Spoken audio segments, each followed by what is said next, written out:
பேரலைஞர்களுக்கு வணக்கம். இன்று நம்மோடு பேசுவதற்காக ஓய்வு பெற்ற ஐஏஎஸ் அதிகாரி, அரசியல் திறனாய்வாளர் திரு பாலச்சந்திரன் சார் அவர்கள் இணைந்திருக்கிறார். அவரோட பேசலாம். சார் வணக்கம் சார். வணக்கம் சந்தோஷ். வணக்கம். தர்மேந்திர பிரதான் அவர்கள் முதலமைச்சருக்கு கடிதம் எழுதியிருக்காரு. அதுல வந்துட்டு மும்மொழி கொள்கை தான் முதுகெலும்பா இருந்திருக்குது அப்படின்னு சொல்றாரு சார். அது எப்படி சார் நீங்க பாக்குறீங்க?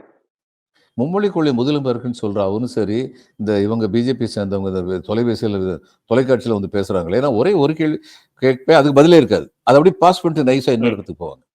ஒரு கேள்வி என்னன்னா, இங்க எங்ககிட்ட வந்து கரடியா கத்துறீங்களே மும்மொழி கொள்கைன்னு, யூபியில போய் என்ன செய்றீங்க? பீகார்ல என்ன செய்றீங்க? உங்க மும்மொழி கொள்கை எந்த அளவுக்கு அமல்படுத்தப்பட்டிருக்கு? ஒண்ணு. ரெண்டாவது, நீங்க என்ன சொல்றீங்க? நேஷனல் எஜுகேஷன் பாலிசியில வந்து நாங்க வந்து இந்திய கட்டாயப்படுத்துறோமா? நாங்க என்ன கேட்கிறோம்? ஆங்கிலமும் 2 இந்திய மொழிகளும் படிச்சுக்கோங்கன்னு தானே சொல்றோம். இதுல உங்களுக்கு என்ன தப்பு இருக்கு அப்படின்னு கேட்குறீங்க. நியாயமான கேள்வி.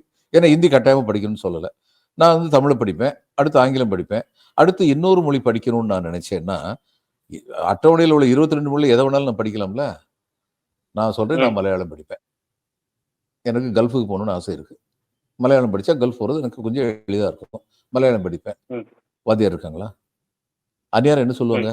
இல்ல வாத்தியார் இல்ல, வாத்தியார் இருக்கிறது இந்தியில தான் இருக்காங்க, அதனால இன்னொரு இந்திய மொழி படிக்கணும்ல, அதனால இந்திய படிச்சுக்கோங்க. இப்படித்தான் மறைமுகமா இந்திய கொண்டு வர பாக்குறேன். இது ஒரு சூழ்ச்சி, இது ஒரு கேவலமான சூழ்ச்சி.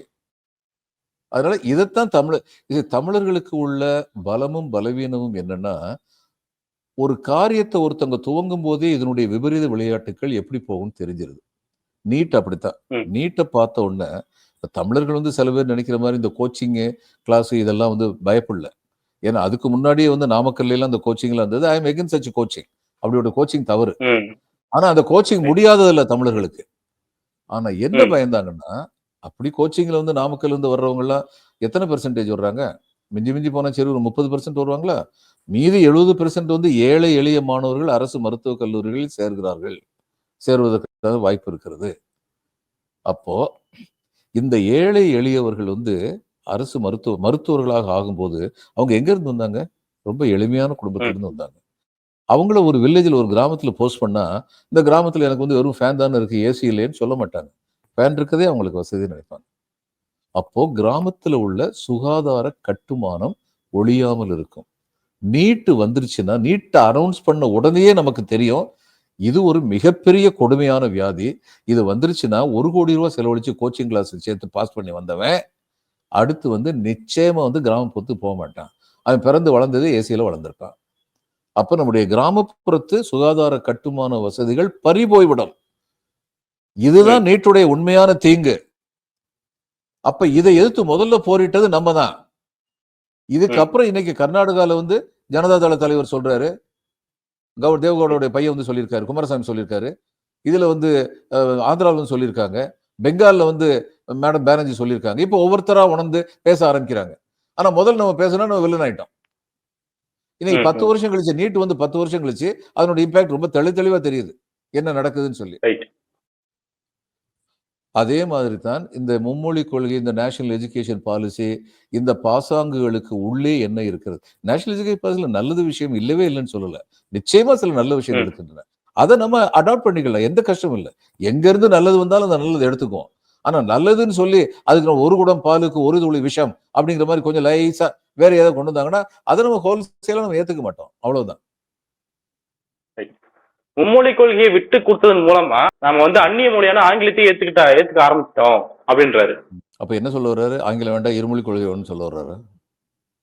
அதுதானே சொல்ல வர்றாரு. கிணற்று தவளையாருங்க உங்களுக்கு இதுக்கெல்லாம். அதாவது ஆங்கிலேயர்கள் பண்ணி வச்ச 2 தப்பு, அவர்களுக்கு எதிராக பண்ணி வச்ச 2 தப்பு என்னன்னா, இங்கிலீஷ் மீடியம் ஆஃப் இன்ஸ்ட்ரக்ஷன் கொண்டு வந்தாங்க. இந்தியா பூராவில் உள்ள பல பள்ளிக்கூடங்கள்ல இருந்து வெளிவந்த மாணவர்கள் ஆங்கிலம் பேச தெரிந்தவர்களாக இருந்தார்கள். அடுத்து இந்தியா அனைத்திற்கும் ரயில் லிங்க்ஸ், ட்ரெயினுக்கு வந்து தண்டவாளம் போட்டாங்க. அவங்களுடைய வணிகத்துக்காக போட்டாங்க. தண்டவாளம் போட்டது அவங்களுடைய வணிகத்துக்காக. இங்கிலீஷ் எஜுகேஷன்ங்கிறதும் அவங்களுக்கு நாளைக்கு வந்து கிளார்க்ஸ் வேணும், ஆபீசர்ஸ் வேணும், நாட்டை நிர்வகிக்கிறதுக்கு அவங்களுடைய அடிப்படை ஒரு சுயநலம் இருந்தது. ஆனா இது ரெண்டுமே அவங்களுக்கு எதிராக போச்சு.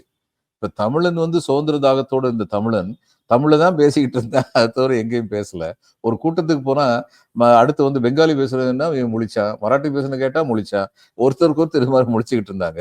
இங்கிலீஷ் மீடியம் வந்ததுக்கு அப்புறம் அப்படி ஒரு கூட்டம் நடத்தும் போது எல்லாருமே, அதாவது மிகப்பெரிய தனவந்தர்களுடைய பிள்ளைகள் தவிர மிடில் கிளாஸ் பிள்ளைங்க எல்லாருமே இந்தியா முழுமைக்கும் ஒருவரோடு ஒருவர் தொடர்பு ஏற்படுத்திக் கொள்ள முடிந்தது. அதனால ம். நம்முடைய இந்திய விடுதலை போருக்கான மிக தீவிரமான விதை வித்திடப்பட்டது. இந்த இங்கிலீஷ் எஜுகேஷன் பரவலாக்கப்பட்டதுனால. அதே மாதிரி ட்ரெயின் வந்ததுனால பல பகுதிகளுக்கு மக்கள் எளிதாக செல்ல முடிந்தது. அப்ப பிற பகுதிகளை பற்றி அவங்களால வந்து உணர முடிந்தது. இப்போ இவங்க வந்து ஆங்கிலத்தை இப்ப நிப்பாட்டினா என்ன ஆகும்? மறுபடியும் ஹிந்தி பேசுறவங்க ஹிந்தி பேசுற அளவுல மட்டும் அவங்க வேற எதுவும் கத்துக்க மாட்டாங்க. தேவையில்லை. ம். இங்கேயும் அதே மாதிரி வந்து இங்கிலீஷ் இது தமிழும் ஹிந்தியும் மட்டும் படிக்கிறாங்கன்னா அவங்க வெளிநாட்டுக்கு போக முடியாது. அதே இங்கிலீஷ் தெரியாதுல்ல. அப்ப எதை நோக்கி மும்மொழி திட்டத்துல என்ன மும்மொழி திட்டம்ங்கிறது வந்து என்ன? முதல்ல அதை பத்தி இந்த பிஜேபி காரங்களுக்கு என்ன புரிதல் இருக்குன்னு எனக்கு தெரியல. மும்மொழி திட்டத்தில் என்ன சொல்லப்பட்டது? ம். தாய்மொழியும் ஆங்கிலமும். இந்தி பேசாத மாநிலங்களில் உள்ளவர்கள் 3வது மொழியாக இந்தி கற்றுக்கொள்ள வேண்டும். இந்தி பேசும் மாநிலங்களில் உள்ளவர்கள் 3வது மொழியாக ஒரு இந்திய மொழியை கற்றுக்கொள்ள வேண்டும் அப்படின்னு சொன்னாங்க. இந்த இந்திய மொழி கற்றுக்கொள்ள வேண்டும் சொன்னது ஜேஎன்கேல தமிழை சொல்லி கொடுத்தாங்க. அவ்வளவுதான். வேற எந்த ம். மாநிலத்திலையும் 3வது மொழி சொல்லி கொடுத்தா எனக்கு தெரியல. அது யூபியில எங்களுக்கு இங்கிலீஷ் எதுக்கு? அதான் நாங்க இந்தியிலேயே எல்லா பரீட்சையும் எழுதுவோம்ல. அதனால அந்த மும்மொழி ம். கொள்கை அங்க ஒரு மொழி கொள்கை ஆயிருச்சு. இவங்க அங்க போய் பேச வேண்டியதான மும்மொழி கொள்கை. எதுக்கு இங்க வந்து கரடியா கத்திக்கிட்டு இருக்காங்க? அதான் என்னுடைய கேள்வி எல்லாம். ரைட். ம். இன்னொரு பக்கம் அண்ணாமலை என்ன என்ன சொல்றாருன்னா சார், இப்ப அரசு பள்ளியில படிக்கக்கூடிய மாணவர்களை விட ஆப்ஷனல் லாங்குவேஜ பாடமா வச்சிருக்கிற தனியார் பள்ளிகள்ல படிக்கக்கூடிய மாணவர்களோட எண்ணிக்கை அதிகமா இருக்குது. இதனால தமிழ்நாட்டுடைய இருமொழி கொள்கை தோற்றுவிட்டது. ஏன்னா அங்கதான் வந்து மக்கள் அதிகமா போறாங்க, மாணவர்கள் அதிகமா போறாங்க அப்படின்ற குற்றச்சாட்டு முன்வைக்கிறாருல்ல, அது எந்த வகையில் நம்ம புரிஞ்சுக்கிறது? அண்ணாமலைக்கு முதல்ல எத்தனை பிரைவேட் ஸ்கூல் இருக்கு? அதுல எத்தனை ஸ்கூல்ல சிபிஎஸ்இ இருக்கு? அப்படிங்கிற புள்ளிவிவரத்தை முதல்ல தெரிஞ்சு வச்சுக்கிட்டு பேச சொல்லு. சும்மா பொத்தம்போக்கு பேசக்கூடாது. ஒரு 3% கூட கிடையாது. சிபிஎஸ்இ சிலபஸா வச்சிருக்கவங்க. மற்றபடி மெட்ரிகுலேஷன் ஸ்கூல் இருக்கு. அங்க வந்து ஹிந்தி சிலபஸ் கிடையாது. அதனால விவரம் தெரியாம ம். பேசக்கூடாது. ஆனா அவங்களுக்கு இதெல்லாம் ஆப்ஷனல் பேசி லாங்குவேஜ் புரிய வச்சிருக்காங்கன்னு சொல்றாங்க சார். அப்படின்னு சொல்றாங்க. வச்சிருக்காங்க. ஆப்ஷனல் இங்கேயும் ஆப்ஷனல் லாங்குவேஜ் வைக்கிறத பத்தி எனக்கு எந்த விதமான ஆட்சேபனையும் கிடையாது. தமிழ்நாட்டில கூட அது மாதிரி இவங்க செய்யல. ம். தமிழ்நாட்டை பொறுத்தவரை என்ன சொல்றாங்க? கான்சென்ட்ரேஷன் இருக்கட்டும். தமிழும் இங்கிலீஷும் மட்டும் படிச்சா நல்லா இருப்பாங்க. அன்னைக்கு 1967ல வென்றதற்கு அப்புறம் அறிஞர் அண்ணா அவர்கள் முதலமைச்சராக இருந்தபோது இந்த இருமொழி கொள்கை திட்டத்தை கொண்டு வந்தாங்க. அதுக்கப்புறம் நம்ம வந்து இப்ப இருமொழியை மட்டும் படிச்சுக்கிட்டு இருக்கிற இந்த மாணவர்கள் மற்ற மாநிலங்களோட தமிழ்நாடு பின்தங்கி இருக்கா? இதுதானே யார்ட்ஸ்டிக் என்ன அளவுகோல் என்ன? இருமொழியை மட்டும் ம். படிச்சதுனால கேவலமா போயிட்டாங்களா? கெட்டு போயிட்டாங்களா? பொருளாதார வசதி குறைஞ்சு போயிடுச்சா? அது எல்லாமே நல்லா இருந்துச்சுன்னா பிறதுக்கு இருமொழி கொள்கை. நீங்க இன்னொரு மொழியை படிச்சுங்கன்னு சொல்லி சொல்றது இருக்கட்டும். அது அவங்களுடைய விருப்பம். ஆனா இருமொழி கொள்கை தோற்று விட்டதுன்னு எப்படி சொல்ல முடியும்? இப்ப ம். அண்ணாமலை வந்து இருமொழி கொள்கை தோற்று விட்டது, 3வது மொழியை படிக்கிறவங்க அதிகமா இருக்காங்கன்னா, தயவு செய்து தமிழ்நாட்டில ஏறக்குறைய 60,000த்திற்கு மேல பள்ளிக்கூடங்கள் இருக்கின்றன கேள்விப்படுறேன் நானு. அந்த பள்ளிக்கூடங்கள்ல எத்தனை பள்ளிக்கூடங்கள்ல உங்களுடைய ஆப்ஷனல் லாங்குவேஜ் சொல்லிக் கொடுக்குறாங்க? அதுல எத்தனை பேர் ம். இந்தி எடுத்திருக்கிறாங்க? இதெல்லாம் பத்தி பேசணும். சும்மா வந்து வாய் புளிச்சதோ, மாங்காய் புளிச்சதோன்னு பேசக்கூடாது. இறுதியாக சார், இப்போ மொழிக்கும் கலாச்சாரத்துக்கும் ஒரு தொடர்பை நம்ம பாக்குறோம். அப்படி இருக்கும்போது மொழிக்கும் அறிவுக்குமான அதுக்கு என்னென்ன தொடர்புகள்னு பாக்குறீங்க? தாய்மொழியில் கற்பித்தால் தான் சர்தார் பட்டேல் மார்க்னு சொல்லி ஒரு பெரிய ரோடு ஒன்று இருக்கு இதுல டெல்லியில. அதுல வந்து முந்தி இருந்த கேபினட் செக்ரட்டரி ஒருத்தருடைய டாக்டர்ல வந்து ஒரு பள்ளிக்கூடம் ஆரம்பிச்சாங்க. அந்த பள்ளிக்கூடம் இங்கிலீஷ் மீடியம் ஸ்கூல். அந்த பள்ளிக்கூடத்துல 5வது வகுப்பு வரைக்கும் அவங்க இந்தியில தான் சொல்லிக் கொடுக்குறாங்க. அதுக்கு என்ன காரணம் ம். சொல்றாங்க? தாய்மொழியில படிக்கும் பொழுதுதான் கிரகிக்கிற ஆற்றல் அதிகமா இருக்கு. ம். அதுக்கப்புறம் 5வது வகுப்புக்கு அப்புறம் 6வது இங்கிலீஷ் மீடியத்துக்கு போகும்போது அவங்களுக்கு ஏற்கனவே வந்து பேசிக் லெசன்ஸ் எல்லாமே வந்து அவங்க உணர்ந்துட்டாங்க, புரிஞ்சுக்கிட்டாங்க பிள்ளைங்க. அதே சமயம் 5வது வகுப்பு வரைக்கும் நாங்க இங்கிலீஷும் சொல்லித் தர்றதுனால, குவாலிட்டி எஜுகேஷன் கொடுக்கறதுனால, அது இங்கிலீஷ் மீடியம் போகும்போது எங்களுக்கு வந்து தடங்கல் இல்லை. நான் சொல்றேன் 5வது படி 10வது வகுப்பில் +2 வரைக்கும் உடனடியாக தமிழ்நாட்டில் வந்து தமிழ் வந்து பயிற்று மொழியாக உருவாக்கப்பட வேண்டும். அதுல எல்லா அரசும் ஃபெயில் ஆகிட்டு தான் இருப்பாங்க. டிஎம்கே இருக்கட்டும், ஏடிஎம்கே இருக்கட்டும். அது கொஞ்சம் யோசிச்சோம்னா கொஞ்சம் ம். அசிங்கமா போகும்னு நினைக்கிறேன். இந்த பிரைவேட் ஸ்கூல்ல ரொம்ப டொனேஷன் கொடுக்குறாங்களோன்னு எனக்கு சந்தேகம் எலெக்ஷனுக்கு. அதனால அவங்க உருப்படி இந்த பண்ணிட்டு இருக்காங்களே, தமிழே சொல்லித் தராமலே, தமிழே படிக்காமலே எல்கேஜில இருந்து எம்ஏ வரைக்கும் நான் படிக்கலாங்கிற சூழ்நிலை இருக்கு. ம். சில பள்ளிக்கூடங்கள் அது மாதிரி இருக்கு. ஆங்கிலம், ரைட். அடுத்து செகண்ட் லாங்குவேஜ்ங்கிறது என்னது? பிரெஞ்சு அல்லது சான்ஸ்கிரிட் அல்லது ஸ்பானிஷ். அப்ப தமிழ் சொல்லிக் கொடுக்க வேண்டியதில்லை.